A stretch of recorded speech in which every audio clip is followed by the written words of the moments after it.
afternoon, guys. And I'm a financial advisor at Allegro Jones, but I'm also the chairman for the DEI committee here for the Kent Chamber of Commerce. I'll be honest with you, this is my first public speaking like this in a group setting, so if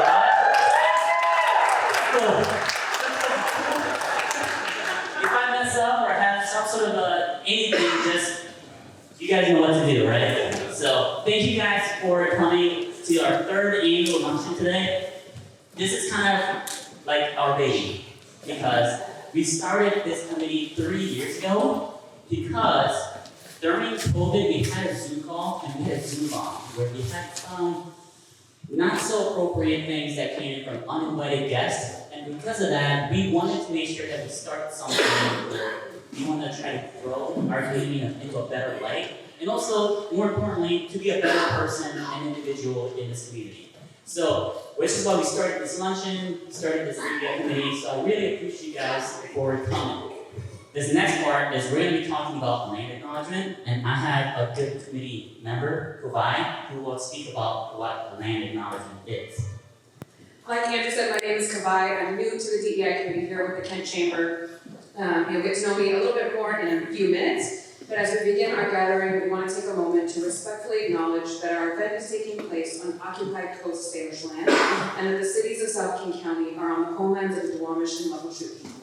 We pay respect to Coast Salish elders, past and present, and extend that respect to their descendants and to all Indigenous people. Please join us in a moment of silence for their sacrifice. Good afternoon, everybody. Like she said, my name is Novi Harris. I have the pleasure of serving as the CEO for the Kent Chamber of Commerce. And like Andrew said, this is our baby, and today I'm letting my baby fly. So I am not involved in this at all today, which is not normal for me, but I'm feeling really good about it. And the reason for that is because the DEI committee has been passionate about ensuring that the message gets out there, ensuring that this is a topic that we just didn't talk about once, right? And we continue to have that conversation. So I'll just give you a couple of things about the chamber that maybe you don't know. And I'm going to say this, but I also need your help in changing this, right? So currently I sit as the only Black CEO for any chamber in the state of Washington. That was good when I started. It's actually horrible now. The fact that we have 3 or 4 open CEO positions here in the state of Washington, I am actively searching for women of color to fill those positions. Not because I have this weak-suited, it's going to be great for me. It's going to be great for our communities. We are a diverse community, and so we need women and men who match the communities in which they are going to serve in this capacity. And so if you are aware of any woman, any man of color that wants to engage in chamber work, please reach out to me, have them reach out to me. I would love to have a partner in this work. I would love that our 4th annual DEI committee that I won't be able to say that again. That is my goal, to not be able to say that statement again. And so I'm calling on all of you to, again, connect me with any person of color that you think would have an interest in running one of our local chambers of commerce, because that is my goal. But today is going to be super interactive. We've got a lot of conversation, and always when you come into this space, this is a safe space. This is a learning space. We are well aware that there are folks, if you think about what you know about DEI on a scale to 1 to 5, right? We have folks here that are at 5, meaning they understand it, they're actively participating, they believe in anti-racism, not just being equitable and moving anti-racism. And then we have folks who are 1, and they're like, everything is good, I'm not sure what's going on, what is the big deal, why are we talking about this? We respect and gather with all folks so that we can somehow come to a 3 together as a room, and we can really make a difference. So again, feel free if you have a question, if you feel like a panelist has said something that does not apply, that you need more information, just go ahead and ask them, right? Because again, this is just a learning opportunity, and it's really, for me, I know you're going to ask the panelists this, but when I talk about diversity, equity, and inclusion, the assumption, the first thing that comes to people's minds, I'm thinking about color. I love equity. I love diversity of thought. I like having people around me that are just completely different than who I am. So diversity, yes, it is about race, but diversity is about so many more things. So as today, as you hear that word diversity over and over and over again, try to get yourself out of the mindset that we're only talking about race. We're talking about a multitude a multitude of things that our panelists will go over. So, Andrew, good luck today. I sure appreciate you for taking on this role. And yeah, that it? That's it.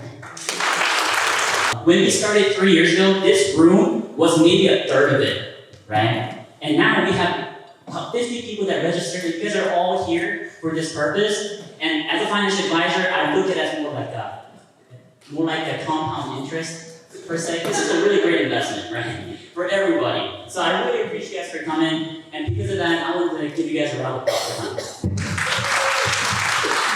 Like you said, my name is Kavai. I am a nurse. I work at Valley Medical Center. So in addition to my DEI work here with the Chamber, I'm also a DEI co-chair at Valley. And I support community outreach.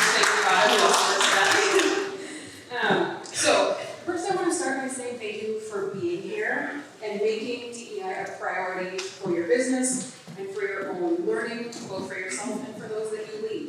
It is really important and meaningful that you're here, so I'm grateful for your time. Now, having conversations around DEI can be uncomfortable, it can be hard, it can feel heavy.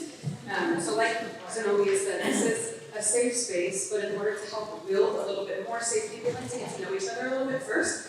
So we're going to start with an activity that they are handing out right now. It is Diversity Bingo. If you've never played before, it's basically like regular bingo, but each of the squares has descriptions of a person, some sort of trait that you might have as a human. And your goal is to go around and see if you can find people in the room who match some of those things so that you can get a bingo. It's really just to build connection, to strike up conversation, get to know the people in the room around you, and build some comfort for our conversations today. So we appreciate you participating. Please feel free to approach the committee members as well and get to know this space.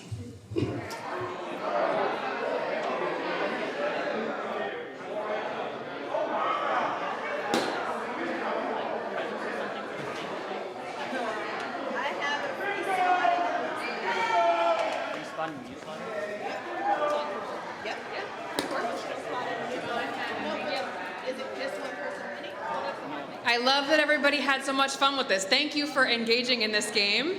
I love everybody got up and moved around. That was fun.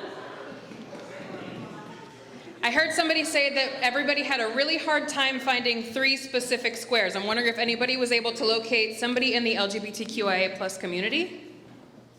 No? You should have come to me. I'm in that category. Or a vegan or vegetarian. Did anybody find that? I don't fit into that one, sorry. Or has lived on a farm. That also does not apply to me. Oh, see, we had so many. Really appreciate you guys engaging in this game. I'm sorry there wasn't a fun prize. The prize was building community, and you did a great job. And I'm going to hand it off to Andrew for more.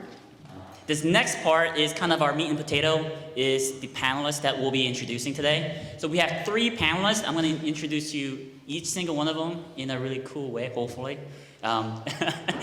The first one is actually going to be the guy named John Scully. So, John, could you come up, please? The reason why we chose John to speak today is because, one, he's actually the chamber president for this year. He's actually also the insurance owner, and he's been a small business owner here for almost 11 years in the Kent area. So he's representing today the small businesses in the Kent area today. He also has something that people don't know about him, is that he actually been a competitive powerlifter in the 1980s, and he's a competitive dart player, and now he's an avid Peloton rider. He's married with 5 children, and he may not look it, but he also has 2 grandchildren. So give him a round of applause again for him. Next guy up, his name is Faraz Hussain, and the reason why we wanted him on board is because he's actually with Harborstone Credit Union, and he's also the chairman for the Harborstone Credit Union. His title is the Vice President for Business Sales and Services, and he's been in the finance industry since 2008 and been with Harborstone for 2 years, almost 3 years, 2.5 years. He's originally from Pakistan, Karachi. Did I say that right? Yes. And he's currently living with his wife, son, and his dad, which is really, really cool. And having been born in Pakistan, he also plays a lot of cricket in his entire life, and he still plays it today. He's representing the medium-sized businesses in the area, so give him a round of applause as well. Last but not least, Denise, thank you for coming. We're so lucky to have her because we didn't know if she'll be able to make it today, but after a couple of days, she was able to find some time to come here. She is with Kaiser Permanente. She is going to be representing the larger businesses that represents this area. Her title actually is the Director of Equity, Inclusion, and Diversity. So she's right up in that alley. So we're really lucky to have you here. She's been in the industry and been in that field for over 25 years. She's married, no children, but has 2 Siberians. An interesting fact about her is that she enjoys wine tasting, traveling, and attending jazz festivals. So give her a round of applause as well. We're gonna spend about 30 minutes to ask some questions that I have for them.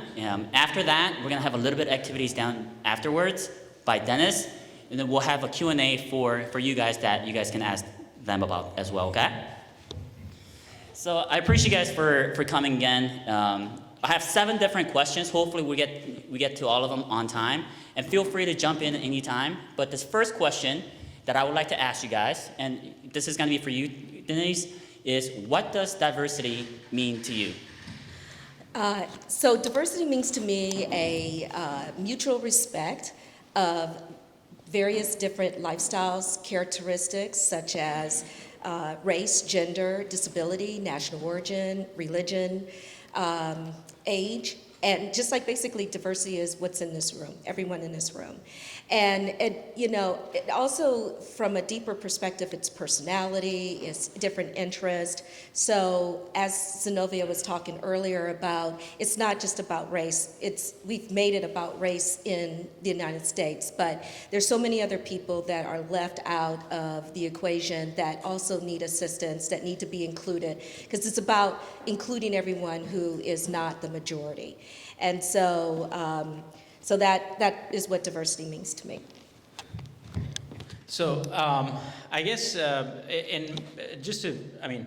agreeing with everything that Denise mentioned, and one thing that, coming here from Pakistan back in '99, and, it's kind of everyone kind of knows this, but, my last name is Hussein, which is a popular name for not the best reasons. So my kind of go-to joke ends up being, hey, there's 4 important Husseins. There's the King Hussein of Jordan. There's Barack Hussein Obama. I guess there's 3. And then there's me, Faraz Hussein. So just remember that. But the word that resonates with me after everything that I've experienced is awareness. I feel like before you can appreciate anything, you need to be aware of it. And so for me, diversity means awareness and how you can spread that awareness. So that's what I would add, and I would agree with everything else that Denise mentioned. Okay, so I'm going to take this a little differently. For me, for example, you look at me, I'm a father and a grandfather. I have custody of my 2 grandchildren. How many else can say they do that? That's diverse. Low income, people we service, people who, not necessarily race related, but just different bringing up. My grandfather was directly from Ireland. My grandmother was from England. My grandfather was 5'6". My grandmother was 6'6". That is no lie. But it depends on how you look at it. I agree. The United States looks at it one way and one way only. We in this room look at it differently, who's wearing suits? Who's not? Who's not wearing suits? Who's wearing pants? Who's wearing skirts or dresses? There's diversity all across the board, no matter how you look at it. Thank you. It's interesting that every single one of you have said something a little bit different because of what you guys are dealing with and the type of people that you guys are dealing with too in your business. So thank you guys for sharing that a little bit more. follow up on that is, as far as some changes that you would like to see in diversity, what is it that you guys would like to see in that right now? That's a tough one. That's a loaded question. Because I think I sort of covered it with my last answer, because I think we need to look at it in so many different ways than just looking at race, language, or anything like that. I think we have to look at it in all realms. You know, it's how do we, what would I like to see? I'd like to see us not count against anybody, no matter who they are. I mean, I have an office right downtown, and I have people who decide to sleep in front of my office every day. You know, how do we include them and not exclude them? Same scenario. What do we do? I don't know. I wish I had a great answer on what I would like to see it do. I'm just not sure at the moment. Sorry. I believe that having an open mind is something that I feel all of us, me included, could do a better job with, and I feel that encourages the diversity. I mean, you know, I think one of those boxes was puts hot sauce on everything, and I probably should have told people that I'm one of those too, and so I eat spicy food, but I do come across folks that, you know, so I'm very adventurous when it comes to my palate, and I'll try just about anything, but there are some folks that you'll come across and they're like, oh no, I've never tried it, I never want to try it. One of those individuals being in my household, my stepson, he's always like, no, I don't want to try this. And so I encourage him to be just a little open-minded. How do you know you won't like it till you try it? So, you know, open mind, open heart. So. Thank you. So coming from a large employer, one of the things that I'd like to see different, that is a big challenge, is starting initiatives with diversity and equity and inclusion in mind. So you're designing from an inclusive perspective. You're designing, we're thinking about from the fringes, as we say. So anyone, you know, when you're creating a telehealth program, for example, when you designed it, who needs this? Who would be excluded from this? So we have people in this country that do not speak English at all. Not just that it's not their first language, but they don't speak it at all. So how do we accommodate those folks? If we live in an area where internet service is not available, how are they going to be able to, you know, go online when we just take for granted a lot of the things that the people who do have access, that, well, doesn't everybody? And so you're really thinking about who are we leaving out when we're designing programs that could impact our members not getting access to our services. And that's been a very difficult process to change that mindset of the individuals at a large company to think differently than they have in the past when building these programs. So I'd like definitely to change the mindset, and that we see diversity in everything that we do. We see diversity in the thought of how we work these programs. I also like to see accountability, because we've not made progress in general in companies with leadership representation in the leadership ranks being diverse at the higher levels. So just holding senior leadership accountable to ensuring that they have inclusive hiring practices. And I'm jumping ahead a little bit of some of his questions that we will be getting into as examples, but some of those things I think will make a difference if we just held our senior leaders accountable, and that those senior leaders hold the designers accountable to new initiatives that include everyone. Thank you. Thanks, Denise, for your answer. And actually, that's actually a follow-up question to what I was going to ask you for us, is because in your organization, and as the chairman for Harborstone, and it is a medium-sized company that is in this area, how does diversity in leadership positions benefit the entire organization, as far as what you are, as far as being the chairman for Harborstone, including employees at all levels? Yeah, so, you know, my time at Harborstone is comparatively shorter than at other financial institutions that I've worked at, and so I have the honor of leading the Diversity, Equity, and Inclusion Committee. I'm a co-chair along with my co-chair, and it's been really refreshing because our leadership, we actually just got a new CEO, and the leadership has really demonstrated by action how they've embraced diversity, equity and inclusion, and it's our frontline folks are our tellers, our bankers. We've got about 260 employees, and so when we have diversity up in the higher ranks, it really allows for inspiration to happen along those front lines. If somebody, belonging to a certain ethnic group or a certain group can see somebody on a higher position being able to achieve that position, that rank, and get recognition based on their performance, it really just opens up their mind to the possibilities that can eventually propel their careers forward. And it breaks some mental barriers that, you can kind of, I'll give you an example here, kind of a personal example. I mentioned 9/11 happening, and we just moved here to the U.S. and my father actually told me, he's like, I think we might want to change our last name. And I said, that was something that I had never thought about, but he did, and I'm glad we didn't, because we could have made that change and still felt that something held us back. So it's just important for folks to be able to see that on top, that something that you may or may not control should not hold you back. And so that's what I would add.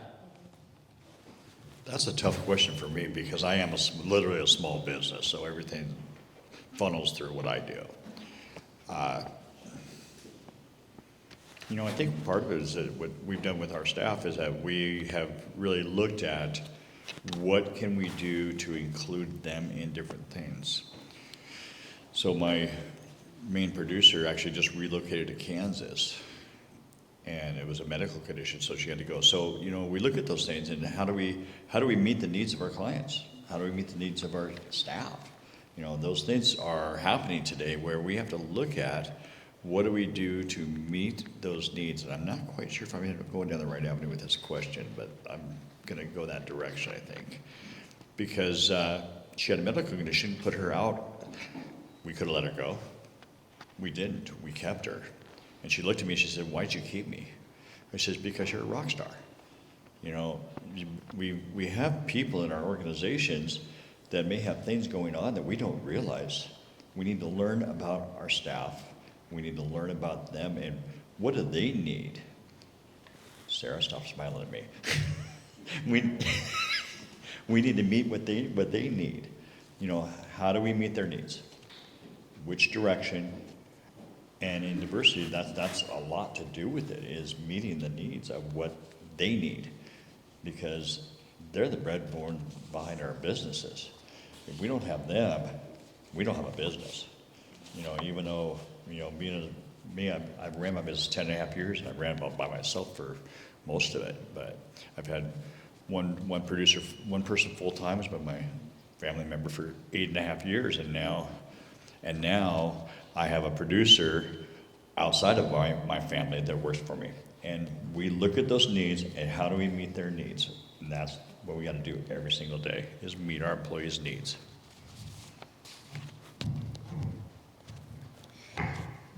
I think some significance to having a diverse leadership speaks to, there's a lot of statistics that speak to, a homogeneous group does not perform as well as a diverse group, because you don't have the diverse experiences that people bring from where they come from, whether they come from the East Coast, the West Coast, whether they come from a medical center to, the variety. You don't want to hire someone that looks like you because you're just going to get the same thought at the table. So you want to mix it up so that you get that innovation. You spark that innovation for change that's, very positive. when it becomes competitive between companies, when you're looking for talent in Washington, let me tell you, talent is tight. When Kauai mentioned she was a nurse, you know what happened to me? My ears perked up like, I want to recruit her. So, talent is extremely, competitive and tight. And so your brand reputation plays a role in how you hire and how you market yourself. And people like to see themselves, just like they, in the company, they like to see that you recognize that there's diverse representation in the community that could be helping that company. People also like to look up to someone that looks like them, and it gives them inspiration that they can one day be a leader because that person made it. So there's so many different things it signifies by having a diverse group of having your leadership team diverse. From internal innovation to external recruitment opportunities. So, and then just retention for employees that see that there's a chance for me. I think this company is right for me. Thank you. I really appreciate you guys for sharing your thoughts about this, because I can relate with every single one of you, because as I work for Edward Jones, but I work as like a small business. So as a small business owner, I have to work with clients and understand what their needs are. And based on who they are, and when they hire me, they're not hiring about what I know, it's about who I know, what I know, or who they know, right? Of who I am as a person, as an individual, because they want to trust me as far as who I am. And also for me is I want to be able to make sure that I can take care of their needs based on what their needs are and who they are as a person and what their family needs overall. So I really appreciate what you said, John, about that hiring process, as well as how to take care of your clients as far as what their needs are overall. For you, I relate with you as well. I grew up in a small town in Wisconsin, and I moved out here about 3 years ago. And in my small town in Wisconsin, I'm the only Korean person there. So my last name Kim is the only other person that they know is Kim Jong-un. So they're like, are you related to this guy? I'm like, somewhat, I think, but I don't know. It's like, are you from North or South Korea? I'm like, I'm from the West Side. So for us, I understand exactly what you're talking about as far as, man, should I change the last name? Just those things. And I'm glad that you didn't, because it makes you who you are, and it makes you stronger as an individual, and it really shows your character, which is awesome. And for you, Denise, I understand as well, as a larger businesses, there's not many big things as far as how we can move the company itself, but you make a big impact in the overall Kaiser Permanente. Mm-hmm. So at Edward Jones, and one of the reasons why I like to work with my firm is because the managing partner, or if they're the CEO, she's the first managing partner for a big firm in Wall Street. So I love the fact where my company's direction is going, and they give me the tools and the ability to be who I am as an individual and not just what I know. So thank you guys for sharing all your information about that. That brings me to my fourth question, which is about success stories in your life. So share and tell me some of the best practices and success stories that you're facing in your organizations about diversity's effort that have made a positive impact in your workplace. I have two that I like to share. The first success story is that my previous employer, we had two individuals that came forward in two different departments that were traditionally male-oriented, if you will, in the role that they were in. And they announced that they were transitioning, gender transition, and they wanted to do that in the workplace. And they came to Diversity and Inclusion Department to get help with that. We didn't have any policies, we didn't have any training, no one knew what to do with that scenario. And but what sparked it was the company decided that they would offer benefits for anyone that's transitioning, whether medical benefits. And so that could also include psychological time with a psychiatrist, but also if they wanted to do surgery. So that was huge, and that wasn't being offered with a lot of companies at the time. So these two were very brave to come forward. One was male to female, the other one was female to male, but again, they were both in male-dominated positions. So it was like I say, brave souls to put themselves out there in order to get those benefits. And I raised my hand to learn about it and help them through the process. And as a result of that, we were able to put together some guidelines that the company is using today. So I have a legacy there with that company that have grown to knowing, I trained key people, key stakeholders on what they need to know if it went to HR business partner, if they went to their manager, managers were trained. But we approached it with letting that individual guide us through how they'd like for the communication to be announced to their team, and so that it was dignified, that they were driving the bus essentially, so that it was at their pace, that we used the words that they wanted us to use, and so forth. So it was a true partnership, but it was extremely successful in that their peers accepted them. They did not taunt them, tease them, alienate them. They were welcomed with open arms, and it just surprised them. But I think it was because of the time and patience that we took and how we were very methodical in working through that process. Another success story is recently here at Kaiser Permanente in Washington is the newest market for Kaiser Permanente. We have 8 markets total. And this market did not have a qualified bilingual service program. We were hiring or paying for third-party interpreter services. And we were able to create a program that teamed up individual medical assistants and RNs particularly that spoke the same language as the doctor they were assigned to. And they were paid a premium for their ability to speak the language for the member. So the idea was that the member could walk in, talk to the person that checks you in that spoke their language, and then they would be with a panel, basically they call a panel as a doctor and an RN team or medical assistant that would go through your visit completely, speaking in their language. And so the success about this is that it feels very welcoming rather than a third-party stranger doing the communication. They're actually speaking with their doctor themselves. They don't have to rely on their family member to be able to interpret, not sure if that's accurate.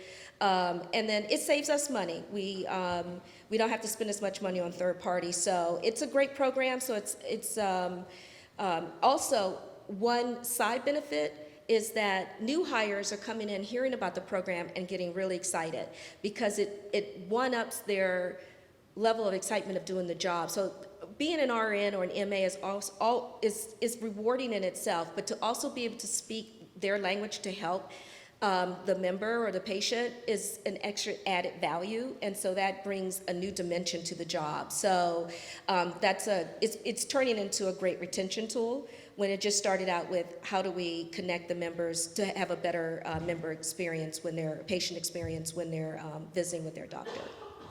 Thank you. So as I mentioned, I've been with Harvestone for a couple of months, over 2 years, and from what I understand, how the Diversity, Equity, and Inclusion Committee started was during the pandemic, where employees identified that they needed an opportunity to connect with other employees because nobody was going in person, everything was remote. And so it started there, and from what I hear, they used to share different poems with each other that resonated. And that's kind of what originated the concept of the DEI committee.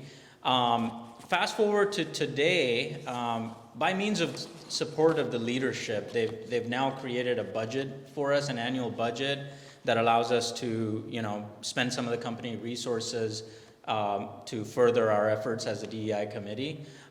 So fast forward to today, we're doing a lot of fun things. Some examples are Harvestone has a YouTube page, and we, as the DEI committee, get a chance to add videos to that YouTube page. And one in particular that has been quite popular and it's spreading a lot of awareness is called cultural cuisine. So we identify out of our 200 plus employees, anyone that would like to basically have a little cooking show episode from a dish from their culture, regardless of what culture it is, and they get a chance to talk about the why behind it, where it comes from, why their grandma cooked that dish and what it means to them, and then they get a chance to share the ingredients, the recipe, where they can buy those ingredients from.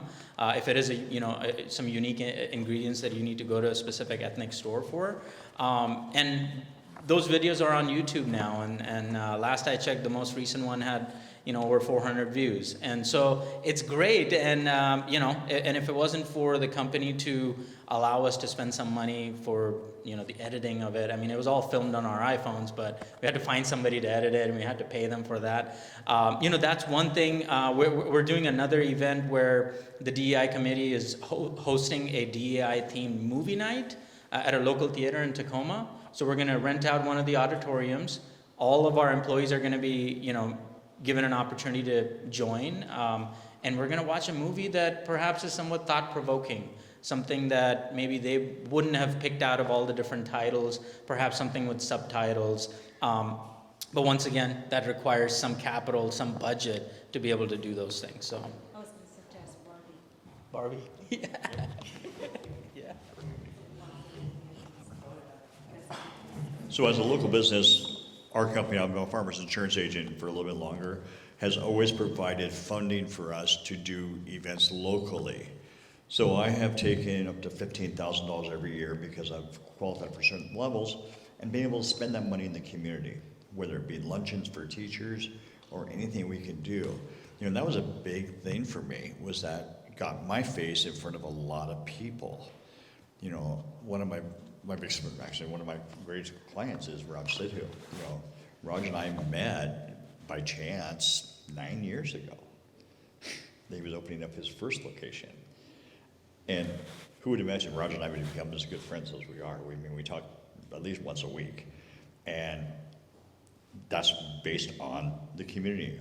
His family is just fantastic. We've been to several events with them. And that's sort of like what I like is that when you're a small business, I'm the face of my business. My clients know how to get a hold of me. A text from Raj today about an hour and a half ago. Hey, I just sold my truck.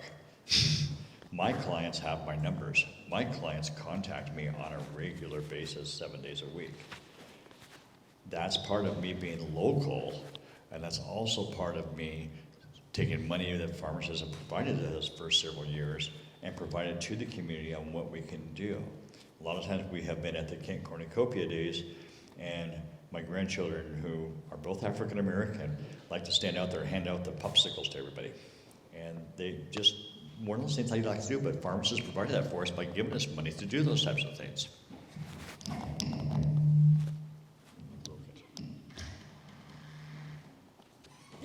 Thank you. Yeah, I think it's interesting that you said that, because I think for us, for any businesses, I don't think we really utilize all the resources that our businesses have offered or our company that offers. So I encourage you guys to kind of look into your companies, your businesses, and see if there's anything that you can do to really further your brand in the community itself, to making sure that you can not only just be able to grow your business, but also be able to be more aware and be able to spread your overall business to other cultures and different backgrounds. This next question is, I think it's going to be relatable for everybody here, and I think it's really important for us to have an understanding of this, because obviously, being a business owners, we want to always try to grow our business. So my question to you guys is, when it comes to DEI and when it comes to diversity, how do you guys attract people with different cultural background to your businesses?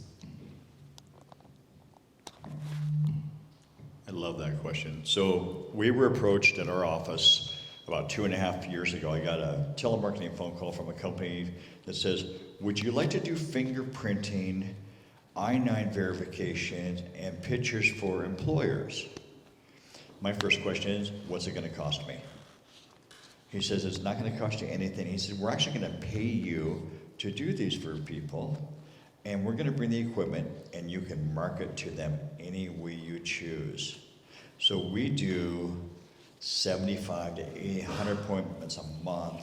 We make an extra $200 to $300 a month in income, but they now know us, they know our location, they know what we offer, and we do a lot of I-9s. So a lot of people are getting their I-9 verifications. We have a lot of form. How do I put that? Okay, I'm going to say this wrong, and I know I'm going to just butcher the living darlings out of it. But how do you verify that information for people who are not naturalized? They got to go somewhere to do it. Our location does that. We do mortgage ID verification for banks. We do stuff for Edgar Jones clients.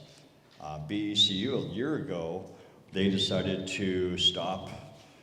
They didn't have any employment verification for any of their employees. We did in one day 36 appointments for Boeing. Every 10 minutes, it was a rolling door, standing outside the door trying to get in and get it done. So that has been a big thing for us that we did, and we have been able to market. I've sold 5 or 6 life policies from it. I've sold 4 businesses. Lots of ways to market. You know, that's the thing, is that I've always been a big believer in outside the box thinking. And when they approached me, that was an outside the box idea, and it's worked really well for us. I was just being polite. So, you know, for us, you know, it's, I believe the culture that we've created, and, you know, I credit that to the leadership at the credit union. It really does harbor all the values of DEI. And so, you know, I find myself, I mean, when you talk about recruiting, you know, I find myself always trying to recruit folks to come and work at Harborstone. I was just talking to, is it John? I was just telling John about, you know, being that, so I've worked at larger financial institutions in the past, and you know, there's always some of the verbiage that's thrown out there, but I feel that they put their money where their mouth is here, and one example of that is, so, you know, a credit unions are generally non-for-profit, and so, but it is, you know, a profitable business to run a bank, run a financial institution. So one of the things that they do is, you know, everyone contributes to their 401k, and so if you contribute the full 6%, during my first year there, the total contribution was 18%, which I had never ever come across in the last 15 years of working at a larger bank. And I, you know, heard about that, and I was a little confused. I was like, how does my 6% then become 18%? And that was because, you know, they will match it, and then the board of directors will make an additional contribution to everyone's 401k based on how profitable the credit union was as a whole. And so when you talk about attracting diverse team members and you know, attracting the right type of, you know, folks, is doing all these things right and doing right by your employees.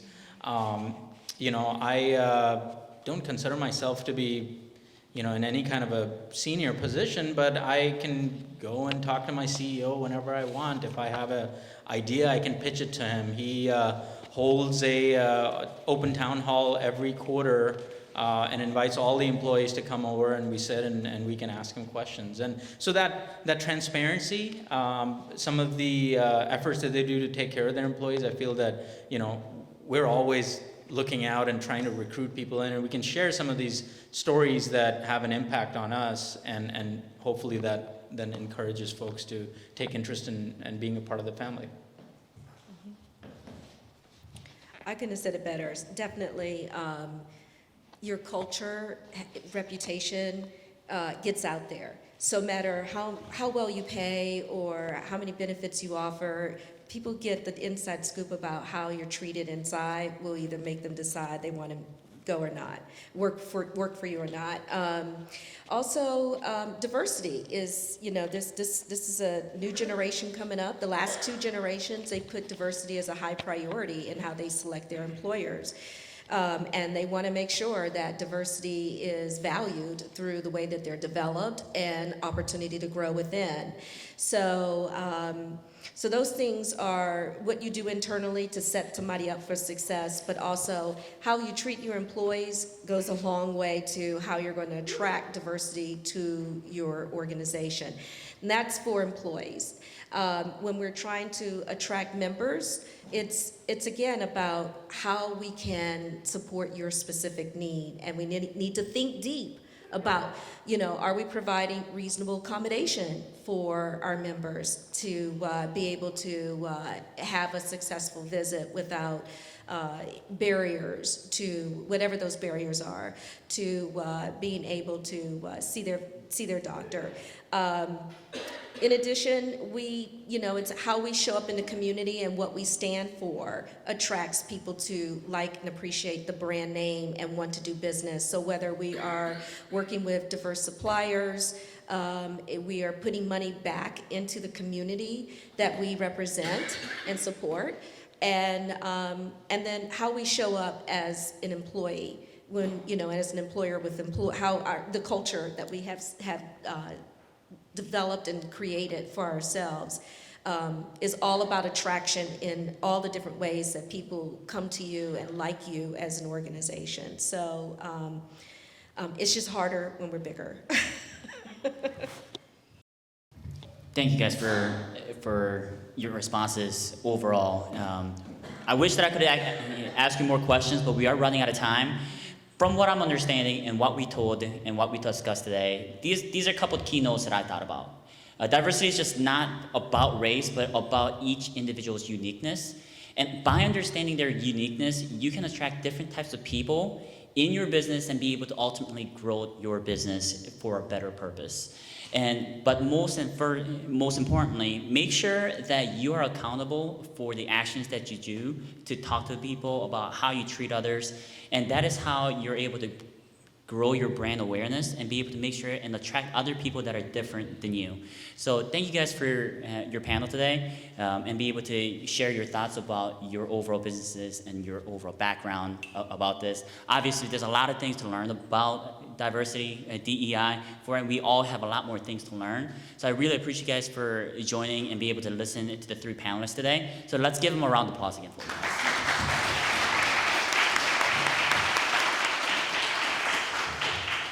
So my name is Dennis Wilson. I'm a partner as well. I was the one who invited Ross and joined the panel here today. Ross and I actually work together on the business banking team at our team. What our hope here was for you to do is to get some ideas that you can take back to your offices. Whether you work for a small business, or you own your own business, or if you work for a medium-sized business, or if you work for a large business. Things that you learned here today, you're able to take back. This activity, the first activity is the pilot, the diversity bingo. Take these with you. If you have a big enough team, do it with your team. Maybe you have a team meeting or something for an icebreaker.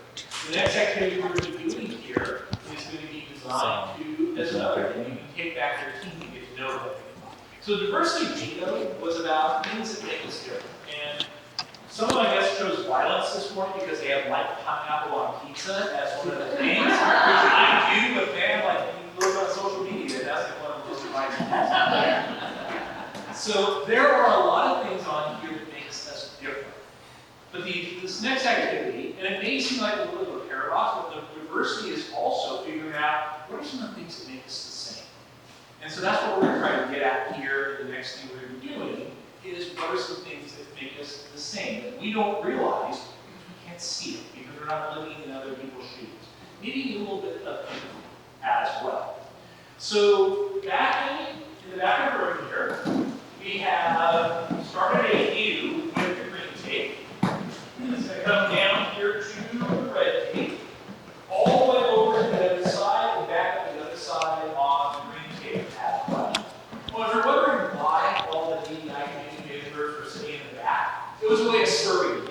Because as you see here before, almost every table is full. So we didn't want to take up a spot at the table that you could use to sit and eat. So that's, if you're wondering why we're set that way, wasn't anything malicious on our part of trying to get something to use. Everyone has a place to sit and network. So I am invited to come back.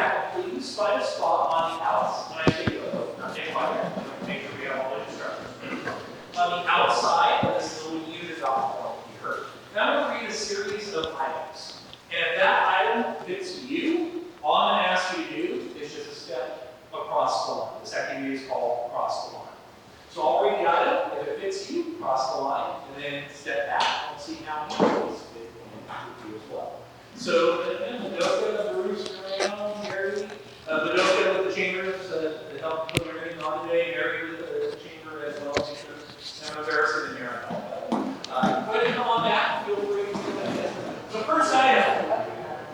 You have visited a country that speaks a language other than English.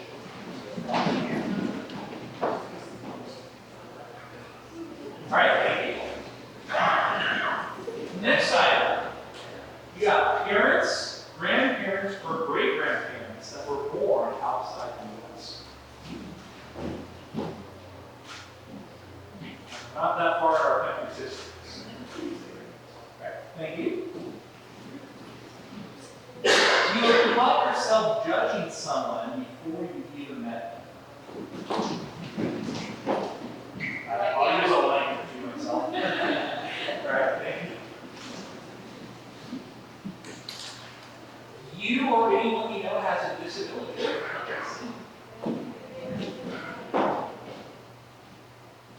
you. People routinely mispronounce your name. Right? Yep. I will not pronounce it that way if you're not told me. Thank you. Oh, yeah. Thank you so much. You were the first from your family to go to college. You were the first from your family to go to college. Thank you. You have tried to change your appearance, behavior, or speech to avoid being judged for any reason.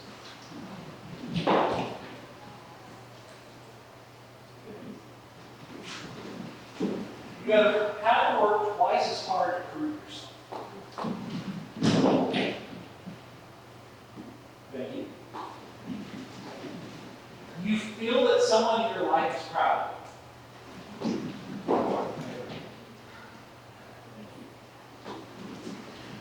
And the last one, if you should have crossed the line in one of these other items in the activity, you did not. Alright, so thank you for your honesty. Alright, let's go ahead. Thank you for your time. Go ahead and But I wanted to give you guys the opportunity to ask the panelists any questions before we depart. We're going to take a few questions. Does anyone have any questions that you would like to ask? So we do a lot of things sometimes in this country in a very superficial manner. And over the last few years, DEI for me personally has become one of those buzzwords. So my question is to the panelists, what are you doing, or what is your corporation doing to make sure that there's certain metrics you're following or KPIs, just enlighten us so it doesn't become a buzzword. Great question. So for Kaiser Permanente, we do not refer to ourselves as DEI. We refer to ourselves as EID, Equity, Inclusion, and Diversity, because we lead with equity. And so our metrics are measuring the social determinants of health.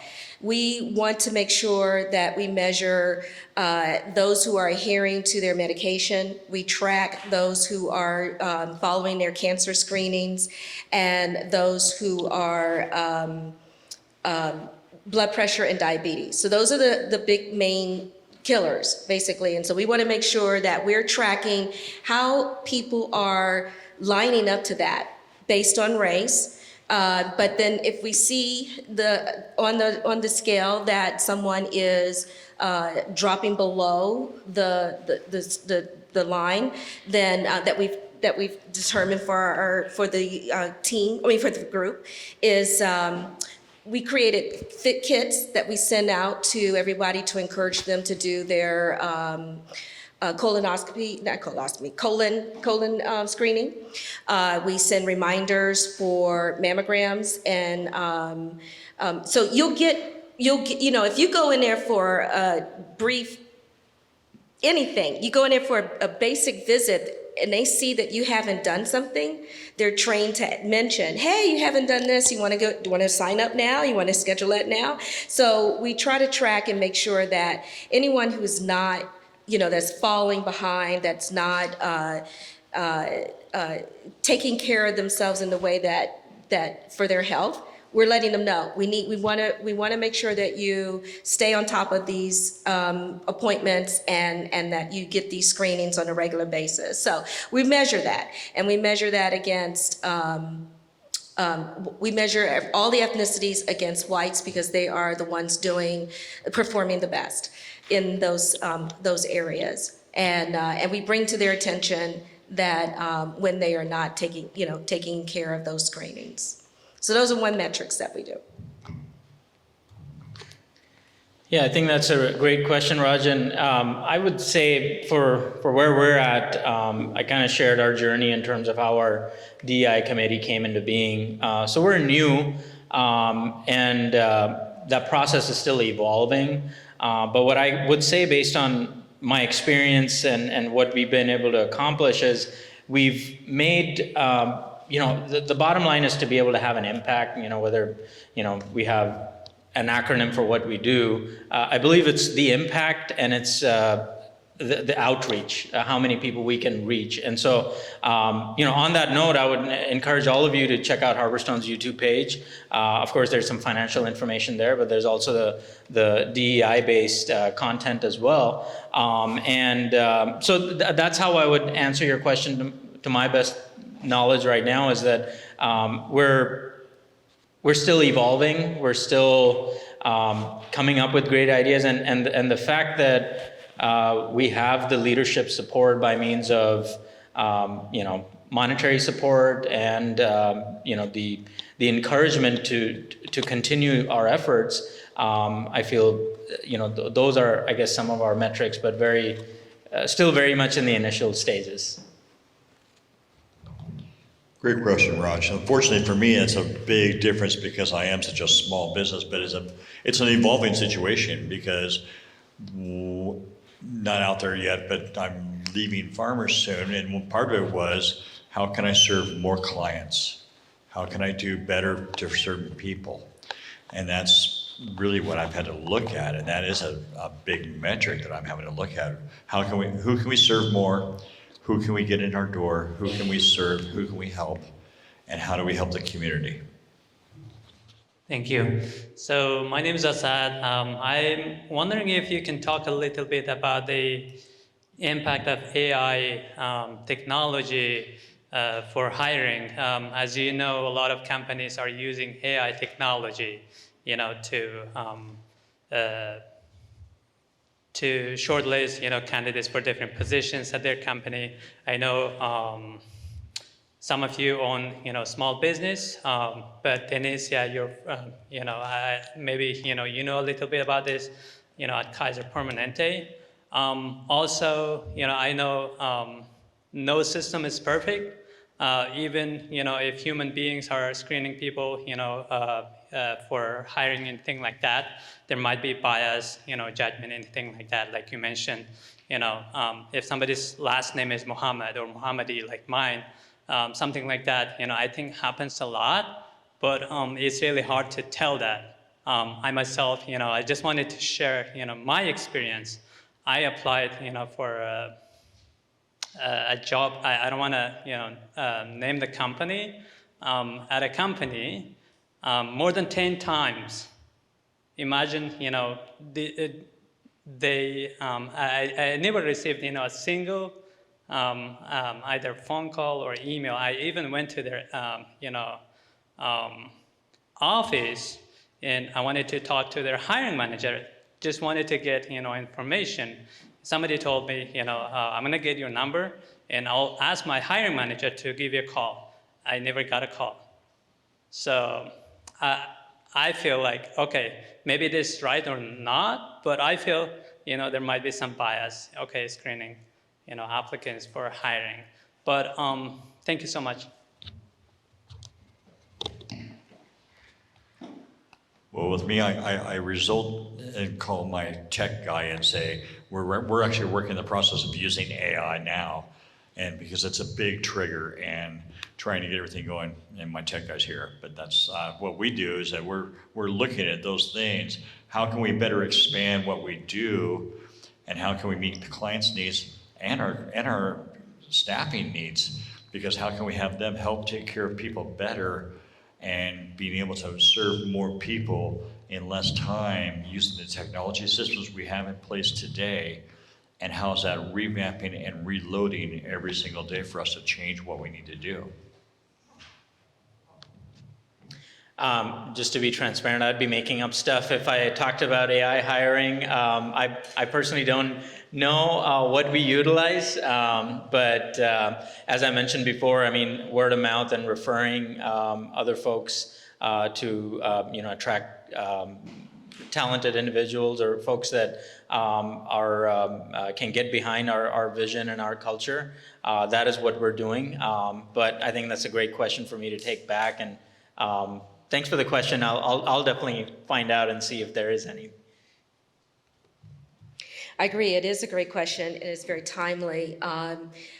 To my knowledge, because the recruitment is done out of our national office in Northern California, but to my knowledge, we do not currently use AI. And I read a recent article where you have to be careful about using AI for recruitment purposes because it does have a lot of bias in it. And so anyone thinking about using AI should be aware of how it could eliminate what you're, do the opposite of what you're intending for it to do. So be familiar with what system you're using and how it's actually evaluating applicants. So it's a danger zone as far as I see. It's another practice, not a common practice, but it should become common that is recommended as a best practice is to do blind resume reviews, where they don't see the names so that they're not, influenced by their decisions immediately by knowing the gender by the name or the person's last name and where they may be from. That tells you, oh, they're not going to be a good fit, blah, blah, blah, just by the name. Or your own biases. Your own biases are creeping in, making those judgments. And so we do not do blind resume screening, but I feel like we should. I mean, I think it's a great first start that eliminates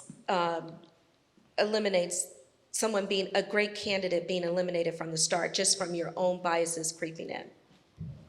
My question is in line with, is there more that can be done to really get the word out there as far as trusting and building that? I understand that a lot of companies now are beginning to get DEI, within their organizations. But however, the awareness of things that take place in the here and now is not really being addressed. For example, I'm a real estate agent and I own a real estate company. I go to events, there's 500 people and there's 3 or 4 that look like me. And my thought process behind it is, because of the trauma and because of the belief that that there's not an opportunity, not that people are uninterested, people that look like me are uninterested in becoming real estate agents or loan officers or what have you, but they don't believe that they can.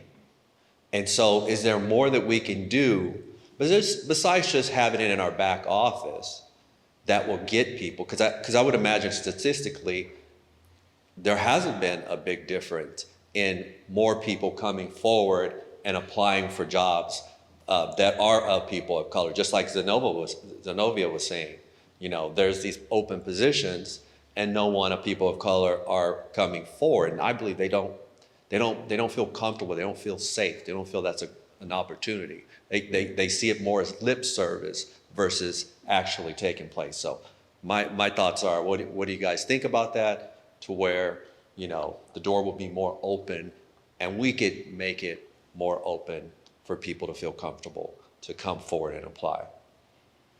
Sean, valid question. I ask myself that too. I guess I can answer this as myself versus on behalf of the company, is that it feels that we have come a long way, for one. Information is traveling a lot quicker now. Accessibility is a lot more common. But I believe that it will take time, and it will continue to take more time. But I feel that there is a change that is happening. I mean, I could say for myself, I don't know too many, or at least when I moved here in '99, I didn't know too many people that are doing what I'm doing that look like me or came from a similar background. Now I can see that a little bit more. So it has taken some time, and I feel that we've all been accustomed to just get everything right away. You know, that's just something that we've evolved all. You know, we can get something delivered later this evening or within a couple of hours now, right? So I feel that change is happening. It is sometimes hard to see that, see the end result, but I would urge you to, you know, do your part, which I'm sure you do, and I feel that change is going to come. I'm going to touch on that. Thank you. Thank you very much. I'm 58 years old. I didn't have a college degree. I'm a recovering alcoholic who hasn't had a drink in 28 years. I raised 2 grandchildren. How in the blazes did somebody with that background become a successful business owner in 10 and a half years? You make great points. I don't look like you, you're right, but you can be my friend. And that's how we all need to be addressed, everybody, because we have to look beyond those things that aren't things for some people, but beyond everything. And how can we relate to somebody, and how can we give somebody a start, not necessarily a hand up, a start. I worked in emergency medicine for 10 years. Everyone asked me what I do. I plugged bullet holes with my fingers. I worked at the ER, I did it. I went from there to, I received my bachelor's degree at 47, master's at 49. And I worked in the state system for 10 years. My dad was a government employee. I wanted to stay there. I applied for 100 jobs in the state system. They looked at my resume, they said, sorry, John, you're clinical. I had 1 interview for an administrative position, and they told me I'm clinical. I know what you're feeling because I can relate. I killed it. I can relate to that because of that happening to me. So I know people will look at things and not see who the person is and what that person can do. That is critical. We have to pass that today, not tomorrow. Thank you guys for your responses, and thank you guys for the questions. So, yeah, that's a buzzword, but keep in mind, guys, that this is a marathon, not a sprint. So the fact that you guys are here, we're going to continue to grow it and be able to learn a little bit more. I'm going to pass the microphone to... I just want to answer that question. Oh, okay. I just want to answer that question because I think just to ask directly, I'm a radical person. I speak in direct terms. And not that I didn't enjoy what everyone said, because I think everyone's opinion is valid, but I'm going to be real with you for a second. Just, this idea that we need to wait. No, we need to bust down the door, right? And we need to lift as we climb, right? So there's a responsibility for folks. And so when you are referring someone for a job, you are kind of putting your name on the line there, and that's scary. But if you don't do that, we're not going to make progress, right? And so that's really what it is. There's nothing else to wait for. The data is there. You have to do your work, but when you have a privilege, I have a very distinct privilege. I can say what I want to say, when I want to say it. I can lift people and bring people along with me because my name is good, right? That is what I have to do for not just myself, for women, for people of color, for people with disabilities, for whoever I choose. So it's really on us, and we're waiting for something to happen and something to change. And literally, you can change the way your organization looks today if you wanted to. If you wanted to, you can change that immediately. You don't have to wait some of